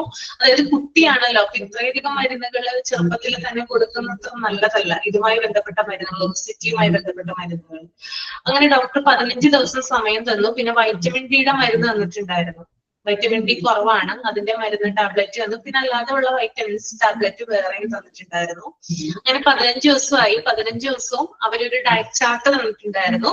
ആ ഡയറ്റ് ചാർട്ട് പ്രകാരം ചില ഭക്ഷണങ്ങളൊക്കെ അവൻ കഴിക്കില്ല കേട്ടോ. അപ്പൊ അതൊക്കെ ഒഴിവാക്കിയിട്ട് തീരെ, അതായത് ഞാൻ എന്റേതായിട്ടുള്ള ഒരു രീതിയിൽ ഒരു ചാർട്ട് പ്രിപ്പയർ ചെയ്തു. അതിനനുസരിച്ച് ഭക്ഷണങ്ങളൊക്കെ കൊടുത്തു. 15 ദിവസം കഴിഞ്ഞിട്ട് കഴിഞ്ഞ തിങ്കളാഴ്ച ചെന്നിട്ടുണ്ടായിരുന്നു, 3 കിലോ കുറഞ്ഞു. അപ്പൊ ഭയങ്കര സന്തോഷമായി. എനിക്ക് എന്തെന്നില്ലാത്ത സന്തോഷമാണെന്ന് തോന്നിയത് കേട്ടോ. രോഗം കീഴടക്കിയത് പോലെ തോന്നിയത്. അപ്പൊ അവന് കുട്ടിക്കും ഭയങ്കര സന്തോഷമായി. പക്ഷെ അത് അവൻ പുറത്ത് പ്രകടിപ്പിക്കുന്നില്ല കേട്ടോ. കാരണം കുട്ടിയാണ്, നമുക്കറിയാലോ, ഇങ്ങനെ ഭയങ്കരമായിട്ട് ഒരു എന്താ പറയാ, നല്ല രീതിയിൽ നടക്കണം, അല്ലെങ്കിൽ ഭംഗി, അല്ലെങ്കിൽ ഇത്ര കുറയ്ക്കണം, അങ്ങനെയുള്ള ചിന്തകളൊന്നും വരാത്തൊരു സ്റ്റേജാണ്. കുറച്ചുകൂടി കഴിഞ്ഞാൽ ചിലപ്പോ വരാം, എനിക്ക് ഇത്രയും കുറയ്ക്കണം, അല്ലെങ്കിൽ നല്ലതായിട്ട് നടക്കണം, മറ്റുള്ളവര് കളിയാക്കരുത്. ഇപ്പൊ അത്രയും ഒരു ഏജ് ആയിട്ടില്ലല്ലോ അവന്. അങ്ങനെ അത് കുറഞ്ഞു. അപ്പൊ ഇനി വീണ്ടും 15 ദിവസം വീണ്ടും ഇത് തന്നേക്കുവാണ്, ഇതുപോലെ തന്നെ ഫോളോ ചെയ്യാനായിട്ട് പറഞ്ഞിട്ട്. അപ്പൊ ഇനി വീണ്ടും 15 ദിവസം കഴിയുമ്പോൾ ചെല്ലാം. ഓക്കെ മാം, ഒരു ഡൗട്ട് ചോദിച്ചോട്ടെ. ഈ വെയിറ്റ്, അവനിപ്പോ എന്റെ മോളും 12 വയസ്സാണ്, അതെന്താ ചോദിക്കുന്നത്. വെയിറ്റ് എന്ന് പറയുമ്പോൾ എത്രത്തോളം ഉണ്ട് വെയിറ്റ്, എത്ര ഉണ്ടാവും മോനിക്ക്? മോന് വെയിറ്റ് 80 kg ഉണ്ട്. 80 ഉണ്ട്, 80 ഉണ്ട്. ഓക്കെ. എന്റെ മോള് ഏകദേശം 50ന്റെ അടുത്തുണ്ട്. ഞാനത് ഓവർ വെയിറ്റ് ആണോ എന്ന് അറിയാൻ വേണ്ടിട്ട് ചോദിച്ചത്. അവനെ സംബന്ധിച്ച് മറ്റേത് ഓവർ വെയിറ്റ് ആണ്. 10, 30, 25 കിലോളം കൂടുതലാണ്. അതെന്ന് പറഞ്ഞാല് ഭയങ്കരമായിട്ട് വെയിറ്റ് കൂടുതലല്ലേ. അപ്പൊ നമ്മളിങ്ങനെ കാരണം ഇത് കാരണമില്ലാതെ ഇങ്ങനെ വെയിറ്റ് വെച്ചിട്ട്, അവനധികം ഭയങ്കരമായിട്ടൊന്നും ഭക്ഷണം കഴിക്കുന്ന ആളല്ല. പക്ഷെ ഇതിങ്ങനെ വെയിറ്റ് ഇങ്ങനെ വെച്ചുകൊണ്ട് വരുമ്പോ നമുക്കും ഒരു ആദിയാണല്ലോ, ഇത് എന്തുകൊണ്ടാണ് ഉണ്ടാകുന്നത്. അപ്പോഴാണ് ഈ ഒരു പറഞ്ഞത് കോർട്ടിസോളിന്റെ പ്രൊഡക്ഷൻ ഉണ്ടായിരുന്നു ഇതില്. അതായത് നമുക്കറിയാം, ഈ പ്രഗ്നൻസി സമയത്ത് ചില സ്ക്രാച്ച് ഒക്കെ വീടില്ലേ നമ്മുടെ വയറിന്റെ ഭാഗത്തൊക്കെ, അതുപോലെ ശരീരത്തിൽ അവിടെ ഇവിടെയൊക്കെ പാടുകൾ വരാനായിട്ട് തുടങ്ങി. അപ്പോഴാണ് ഡോക്ടർ അടിച്ചത്. അപ്പോഴാണ് പറഞ്ഞത് അത് കോർട്ടിസോൾ പ്രൊഡക്ഷൻ ഉണ്ടെങ്കിലാണ് ശരീരത്തിൽ അങ്ങനെ പാടുകൾ വരുന്നതെന്ന് അങ്ങനെ പറഞ്ഞത്. ഓക്കെ. എന്റെ മോള് 4ാം ക്ലാസ് വരെ മെലിഞ്ഞിട്ടായിരുന്നു, പിന്നെ വെയിറ്റ് വെക്കാൻ തുടങ്ങി. അപ്പൊ അത് ഓവർ വെയിറ്റ് ആണോ എന്ന് അറിയേണ്ടതുകൊണ്ടാണ് മാമിനോട് ചോദിച്ചത്. എന്തായാലും ഡോക്ടറെ കാണിക്കാൻ എന്തെങ്കിലും ഉണ്ടെങ്കിൽ ഡോക്ടർക്ക് എനിക്ക് തോന്നുന്നു അല്ലെന്ന് തോന്നുന്നു കേട്ടോ. ഓക്കെ, എന്തായാലും ഇത്രയും ഉണ്ടാവില്ല എന്തായാലും. അപ്പോ ഇങ്ങനെ അതായത് അതായത് കുട്ടികളെ കാണിക്കുന്ന ഡോക്ടർ അല്ലെങ്കിൽ എന്താ പറയാ അവരെ കാണിക്കുന്ന ഇതുമായി ബന്ധപ്പെട്ട് ഇത്തരത്തിലുള്ള വിഷയങ്ങളൊക്കെ ബന്ധപ്പെട്ട് കാണിക്കുന്ന ഡോക്ടറൊക്കെ ആണെങ്കിൽ കുറച്ച് ഫ്രണ്ട്ലി ആയിട്ടുള്ള ഡോക്ടർ ആകണം അല്ലെ. എന്നാൽ മാത്രമാണ് കുട്ടിയുടെ മനസ്സ് മനസ്സിലാക്കുക, കുട്ടിയെ അധികം നിർബന്ധിപ്പിക്കാതിരിക്കുക, കുട്ടിയുടെ കാര്യങ്ങൾ അറിഞ്ഞ ഓരോ കാര്യങ്ങളും ചെയ്തു കൊടുക്കുക, അല്ലെങ്കിൽ അതിനു വേണ്ടിയിട്ടുള്ള കൺസൾട്ടേഷൻ തന്നെയൊക്കെ ചെയ്യുള്ളൂ. ഓക്കെ, അപ്പൊ ഞാൻ പറഞ്ഞതാണ്. അപ്പൊ ഇത്തരത്തില് ഡീറ്റെയിൽ എടുക്കും, കംപ്ലീറ്റ് ഡീറ്റെയിൽ എടുക്കും അല്ലെ. എന്തൊക്കെയാണ് കുട്ടിയുടെ ഹിസ്റ്ററി മുഴുവൻ എടുത്തിട്ടാണ് ഓരോ കാര്യങ്ങൾക്കും അവർ എന്തെങ്കിലും ട്രീറ്റ്മെന്റുമായി ബന്ധപ്പെട്ടിട്ടാണെങ്കിലും അവരിത് സ്റ്റാർട്ട് ചെയ്യുന്നത്. ക്ലിയർ ആണോ? പറഞ്ഞത് ഓക്കെ ആണോ? ഞാൻ നിങ്ങൾക്ക് എളുപ്പത്തിൽ പിടികിട്ടാൻ വേണ്ടിയിട്ടാണ് എന്റെ മോന്റെ കാര്യം അല്ലെങ്കിൽ എന്റെ ഒരു എക്സ്പീരിയൻസ് പറഞ്ഞത് കേട്ടോ. ഓക്കെ, പിന്നെ അതുപോലെ തന്നെ ഹൈറ്റ്, വെയിറ്റ്, അതുപോലെ തന്നെ respiratory rate, chest and abdominal examination, പിന്നെ കുട്ടിയുടെ നെക്ക് നോക്കും, അതുപോലെ തന്നെ ഐസ്, കണ്ണ് നോക്കും, പിന്നെ ഇയർ, ചെവി, നോസ്, ത്രോട്ട്, ആ ഭാഗങ്ങളൊക്കെ ചെക്ക് ചെയ്യും കേട്ടോ. പിന്നെ teeth, hair, skin, nail, vision, അതൊക്കെ എന്താണ് ഇതിനകത്ത് നമ്മൾ എക്സാമിൻ ചെയ്യുന്ന കാര്യങ്ങളാണ്. പിന്നെ മെന്റൽ ഇംപാർഷ്യാലിറ്റി, ആർക്കെങ്കിലും മാനസികമായിട്ട് ബുദ്ധിമുട്ടുള്ള കുട്ടികളാണോ അങ്ങനെയുള്ള കാര്യങ്ങളൊക്കെ ചെക്ക് ചെയ്യാറുണ്ട്. പിന്നെ മൂവ്മെന്റ്സ് നോക്കാറുണ്ട്, മൂവ്മെന്റ്സ് ഓഫ് ലിംസ്. പിന്നെ യൂറിൻ ആൻഡ് സ്റ്റൂൾ എക്സാമിനേഷൻ, മലമൂത്ര വിസർജനം ശരിയായ രീതിയിലാണോ നടക്കുന്നത്. നിങ്ങൾ ശ്രദ്ധിക്കാറുണ്ടോ? നിങ്ങൾ ടോയ്ലറ്റിൽ പോകുമ്പോൾ ഒരു ശരിയായിട്ട് യൂറിൻ പാസ് ചെയ്യുന്നുണ്ട്, സ്റ്റൂൾ പാസ് ചെയ്യുന്നുണ്ട് എന്നൊക്കെ ശ്രദ്ധിക്കാറുണ്ടോ? അത് ശ്രദ്ധിക്കണം കേട്ടോ. ചിലവരൊന്നും ശ്രദ്ധിക്കില്ല. ചിലപ്പോ കുട്ടി പറഞ്ഞൊന്നും വരില്ല. ചില കുട്ടികൾ പറയും, അമ്മ എനിക്ക് ഇങ്ങനെയാണ്, വയറുവേദനയുണ്ട്, ബുദ്ധിമുട്ടുണ്ട്, ടോയ്ലറ്റിൽ പോകാനായിട്ട് സാധിക്കുന്നില്ല. അപ്പൊ അങ്ങനെ എന്തെങ്കിലുമൊക്കെ കാണുവാണെങ്കിൽ ഉടനെ തന്നെ ഡോക്ടറെ കാണിക്കാനായിട്ട് ശ്രമിക്കുക. ഓക്കെ, പിന്നെ അതുപോലെ തന്നെ ഇപ്പൊ കുഞ്ഞിന് ഇങ്ങനെയുള്ള നമ്മളിങ്ങനെയുള്ള ഹെൽത്ത് ചെക്കപ്പുകളൊക്കെ എടുക്കുന്നതിന്റെ ഒരു ബെനിഫിറ്റ് എന്ന് പറയുന്നത് കാഴ്ചക്കുറവുകൾ കണ്ടുപിടിക്കാനും അല്ലെങ്കിൽ എന്തെങ്കിലുമുള്ള അതായത് ശരീരത്തിന് ആ കുട്ടിയുടെ ശരീരത്തിന് എന്തെങ്കിലുമുള്ള ഓർഗൻസുമായി ബന്ധപ്പെട്ട അല്ലെങ്കിൽ ശരീരത്തിന് എന്തെങ്കിലും കുഴപ്പങ്ങളുണ്ടോ എന്ന് കൂടി കണ്ടുപിടിക്കാൻ വേണ്ടിയിട്ടാണ് ഇത്തരത്തിലുള്ള ഹെൽത്ത് ചെക്കപ്പുകൾ എടുക്കുന്നത്. പിന്നെ അതുപോലെ തന്നെ ഈ ഹെൽത്ത് ചെക്കപ്പ് എന്ന് പറയുന്നത് മാതാപിതാക്കളുടെയും സ്കൂളിന്റെയും കടമയായിരിക്കണം, അവരുടെ റെസ്പോൺസിബിലിറ്റി ആയിരിക്കണം. പിന്നെ അതുപോലെ തന്നെ ഏതെങ്കിലും ഇപ്പോ രോഗം എന്തെങ്കിലും ഡയഗ്നോസ് ചെയ്യുവാണെങ്കിലോ അല്ലെങ്കിൽ നേരത്തെ തന്നെ ആ മുൻകൂട്ടി രോഗം കണ്ടുപിടിക്കുവാണെങ്കിലോ ഒക്കെ എന്താണ് നമ്മള് ഇത്തരത്തിലുള്ള ഹെൽത്ത് ചെക്കപ്പുകൾ നമ്മളെ സഹായിക്കും, രോഗം കുട്ടി കണ്ടുപിടിക്കാനും പെട്ടെന്ന് തന്നെ ട്രീറ്റ്മെന്റ് സ്റ്റാർട്ട് ചെയ്യാനും. ഓക്കെ, ക്ലിയർ അല്ലേ? ഓക്കെ ആണ്.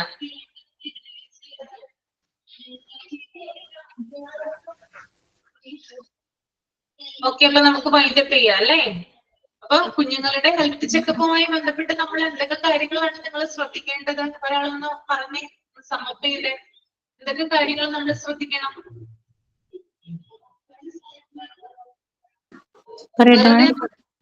വെറുതെ നമ്മൾ അവര് നോക്കിയാൽ മാത്രം മതി, പോരാ അല്ലെ? മറിച്ച് വേറെ ചില കാര്യങ്ങൾ കൂടി ഒബ്സർവ് ചെയ്താൽ മാത്രമാണ് നമുക്കത് കിട്ടുക. പറഞ്ഞോളൂ. അവരുടെ general appearance, body structure, pulse recording, temperature measurement, height, weight, respiratory rate, chest and abdominal examination, neck, eyes, ears, nose, throat, teeth, hair, skin, nail, vision, hearing, mental impartiality, movement of limbs, urine and stool examination. ഇതെല്ലാ കാര്യങ്ങളും നമ്മൾ ശ്രദ്ധിക്കണം. എല്ലാരും നോക്കണം. കുട്ടിയെ ഇടയ്ക്കിടയ്ക്ക് check ചെയ്യണം, നമ്മൾ നോക്കണം കേട്ടോ. ഓക്കെ, എന്നാലേ മാത്രമേ നമുക്കത് അറിയാനായിട്ട് സാധിക്കുകയുള്ളൂ. എന്റെ വീടിന്റെ അപ്പുറത്തുള്ള ഒരു കുട്ടിക്ക് സംസാരത്തിലൊരു വിഷയം ഉണ്ടായിരുന്നു. അവര് കുട്ടികൾ വലുതാവുമ്പോ ശരിയാവുമെന്ന് വിചാരിച്ച് അങ്ങനെ ഇരിക്കുകയായിരുന്നു. അങ്ങനെ സ്കൂളിൽ നിന്നാണ് ടീച്ചേഴ്സ് പറഞ്ഞിട്ട് റാ എന്നുള്ള അക്ഷരം ഒന്നും അവന് വരില്ല. അങ്ങനെ പല അക്ഷരങ്ങളൊന്നും വരില്ല. അപ്പൊ ഇത് എന്താ ഹോസ്പിറ്റലിൽ കാണിക്കണം എന്ന് അവര് പറഞ്ഞോണ്ട് ഹോസ്പിറ്റലിൽ കാണിച്ചു. അപ്പൊ സ്പീച്ചിങ് തെറാപ്പി കൊടുക്കണം കുട്ടിക്ക് എന്ന് അവിടുന്ന് പറഞ്ഞു, ബിഹേവിയർ തെറാപ്പി കൊടുക്കണം എന്ന് പറഞ്ഞു. അങ്ങനെ 2 തെറാപ്പി ഇപ്പൊ കുട്ടി ചെയ്യുന്നുണ്ട് നോർമൽ. ഇപ്പൊ ആ സ്കൂളിൽ നിന്ന് TC വാങ്ങി പോകുന്നു. ഇപ്പൊ 2 തെറാപ്പി രാവിലെ മുതൽ നമ്മൾ രാവിലെ തന്നെ കൊടുക്കണം. അത്ര നമ്മൾ സ്കൂളിലേക്ക് പോകുന്ന ടൈമിൽ തന്നെ കുട്ടികൾക്ക് കൊടുക്കണം. അങ്ങനത്തെ പഠനം എന്ന് പറഞ്ഞിട്ട് രാവിലെ മുതൽ ഉച്ച വരെ അങ്ങോട്ട് പോകും. ഉച്ചക്ക് ശേഷമാണ് സാധാ നോർമൽ ആയിട്ടുള്ള സ്കൂളിലേക്ക് കുട്ടി പോണത്. കുട്ടിക്ക് കുറച്ചും കൂടി നേരത്തെ നമ്മള് കണ്ടുപിടിക്കുകയാണെന്നുണ്ടെങ്കിൽ ഇപ്പൊ 6 വയസ്സ് 7 വയസ്സൊക്കെ ആയിട്ടുണ്ട്.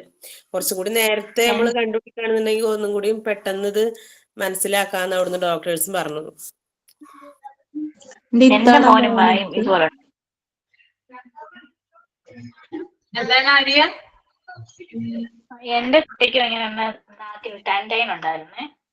അവര് 3 വയസ്സൊക്കെ ഇപ്പം സിംഹം അതുപോലെ റാ വരത്തില്ല വെള്ളോട്ട്. അപ്പൊ അവര് നാക്കിങ്ങനെ നമ്മൾ ചെക്ക് ചെയ്തപ്പം അനീതി സിസ്റ്റർ നേഴ്സാണ്. അപ്പം അവള് പറയുന്നത് നാക്ക് അവന്റെ കറക്റ്റ് W. അപ്പം ഈ അക്ഷരം മേലോട്ട് പോകാൻ ഇപ്പൊ നമ്മുടെ ഈ നാക്കിന് അരികത്ത് ഇങ്ങനെ ഒരു ഇതില്ലേ, വള്ളി ഒരു സാധനം, അത് ഇവന്റെ തുമ്പത്തൂന്ന് അകത്തോട്ട് വലിഞ്ഞിരിക്കുക. അപ്പം ഇവര് സർജറി ഞങ്ങൾ ഡോക്ടറെ കൊണ്ട് കാണിച്ചപ്പം ഡോക്ടർ പറഞ്ഞു നമുക്ക് സർജനെ ഒന്ന് കാണിക്കാം. അങ്ങനെ കാണിച്ചു. അപ്പൊ അവര് പറഞ്ഞു 1.5 വയസ്സിൽ ചെയ്യേണ്ട സർജറി ആയിരുന്നു. നമ്മള് ഡിലേ ആയിപ്പോയി, നമുക്ക് അത്ര പെട്ടെന്ന് മനസ്സിലായില്ല. പക്ഷെ അത് സർജറി ചെയ്തു. ഇപ്പം എന്നാലും ചില വാക്കുകൾ ചിലത് പറയുമ്പോ ഇച്ചിരി ബുദ്ധി, പക്ഷെ ഇംഗ്ലീഷ് പറയുമ്പോ ഒത്തിരി കുഴപ്പമില്ല. മലയാളം ഇപ്പൊ അറാന്നൊക്കെ പറയുമ്പോ റാ വരുമ്പോ ഇച്ചിരി ബുദ്ധി, പക്ഷെ ഫുൾ ഓക്കെ ആയി. അപ്പൊ സ്പീച്ച് തെറാപ്പിയെ കൊണ്ട് കാണിച്ചപ്പോ അവര് പറഞ്ഞു അവരുടെ ടെസ്റ്റുകളെല്ലാം ചെയ്തപ്പോ നോർമൽ, ഓക്കെ, ഒരു കുഴപ്പമില്ല. പക്ഷെ ഒത്തിരി പേര് ഇങ്ങനെ താമസിച്ചറിയാതെ ചെയ്യുന്നുണ്ട്. ഞങ്ങൾ ചെയ്തപ്പോ 10-12 വയസ്സുള്ള കുഞ്ഞുങ്ങൾക്ക് ചെയ്യാൻ വേണ്ടിയിട്ട് വന്നിട്ടുള്ളവരുണ്ട്. അറിയത്തില്ല, ഒത്തിരി പേര് ഇങ്ങനെ അറിയാതിരിക്കുന്നുണ്ട്. നമുക്ക് അതിന്റെ പേരാണ് നെക്സ്റ്റ് ക്ലാസ്സിൽ പറയാം കേട്ടോ. എന്തെങ്കിലും എക്സ്പീരിയൻസ് ഉണ്ടെങ്കിൽ ഇതുമായി ബന്ധപ്പെട്ടിട്ട് എല്ലാവരും പ്രിപ്പയർ ചെയ്ത് വരിക. നെക്സ്റ്റ് ക്ലാസ്സിൽ ഷെയർ ചെയ്യാം. ഓക്കെ, ആരാണ് അതിന്റെ പേര്, ആരാണ് സൈൻ ഔട്ട് ചെയ്യുന്നേ? ഞാനാണ് മിസ്റ്റർ സൈൻഡ്. ഞാനൊരു ചെറിയ പോയമാണ് പാടാൻ പോകുന്നത്. കിയാ കിയാ കുരുവിനാൻ കിയാ കിയാ കോ, കിയാ കിയാ കുരുവിനാൻ കിയാ കിയാ കോ, നെല്ലിമരമേ കുഞ്ഞിക്കുരുവിക്ക് വർഷകാലത്ത് കൂടുകൂട്ടാനിടം തരുമോ നീ. നെല്ലിമരമേ കുഞ്ഞിക്കുരുവിക്ക് വർഷകാലത്ത് കൂടുകൂട്ടാനിടം തരുമോ നീ.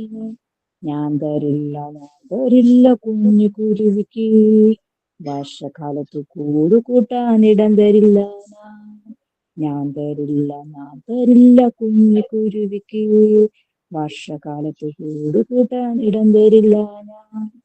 കിയാ കിയാ കുരുവിനാൻ കിയാ കിയാ കോ, കിയാ കിയാ കുരുവിനാൻ കിയാ കിയാ കോ, തേക്ക് മരമേ കുഞ്ഞിക്കുരുവിക്ക് വർഷകാലത്ത് കൂടുകൂട്ടാനിടം തരുമോ നീ. ഞാൻ തരില്ല കുഞ്ഞിക്കുരുവിക്ക് വർഷകാലത്ത് കൂടുകൂട്ടാൻ ഇടം തരില്ല ഞാൻ. കിയാ കിയാ കുരുവിനാൻ കിയാ കിയാ കോ, കിയാ കിയാ കുരുവിനാൻ കിയാ കിയാ കോ, പ്ലാവ് മരമേ കുഞ്ഞിക്കുരുവിക്ക് വർഷകാലത്ത് കൂടുകൂട്ടാനിടം തരുമോ നീ. ഞാൻ തരില്ല കുഞ്ഞിക്കുരുവിക്ക് വർഷകാലത്ത് കൂടുകൂട്ടാൻ ഇടം തരില്ല ഞാൻ. കിയാ കിയാ കുരുവിനാൻ കിയാ കിയാ കോ, കിയാ കിയാ കുരുവിനാൻ കിയാ കിയാ കോ, വാഴച്ചെടിയെ കുഞ്ഞിക്കുരുവിക്ക് വർഷകാലത്ത് കൂടുകൂട്ടാൻ ഇടം തരുമോ നീ. ഞാൻ തരാലോ കുഞ്ഞിക്കുരുവിക്ക് വർഷകാലത്ത് കൂടുകൂട്ടാൻ ഇടം തരാലോ ഞാൻ. കാറ്റ് വന്ന് ഇടിയും വെട്ടി മഴയും പെയ്തല്ലോ, കാറ്റ് വന്ന് ഇടിയും വെട്ടി മഴയും പെയ്തല്ലോ, അയ്യോ പാവം നെല്ലിമരം മറഞ്ഞു വീണല്ലോ. കാറ്റ് വന്ന് ഇടിയും വെട്ടി മഴയും പെയ്തല്ലോ, അയ്യോ പാവം തേക്കുമരം മറഞ്ഞു വീണല്ലോ. കാറ്റ് വന്നു ഇടിയും വെട്ടി മഴയും പെയ്തല്ലോ. അയ്യോ അയ്യോ പാവം പ്ലാവ് മരവും മറിഞ്ഞു വീണല്ലോ. കാറ്റും പോയി ഇടിയും പോയി മഴയും പോയല്ലോ. സ്നേഹമുള്ള വാഴച്ചെടിയെ ദൈവം കാത്തല്ലോ. Thank you. Okay, thank you. Okay, wind up ചെയ്യാം കേട്ടോ. നെക്സ്റ്റ് ക്ലാസ്സിൽ കാണാം, നെക്സ്റ്റ് ഫ്രൈഡേ കാണാം. Okay, bye. Thank you ma'am. Thank you ma'am. Thank you ma'am.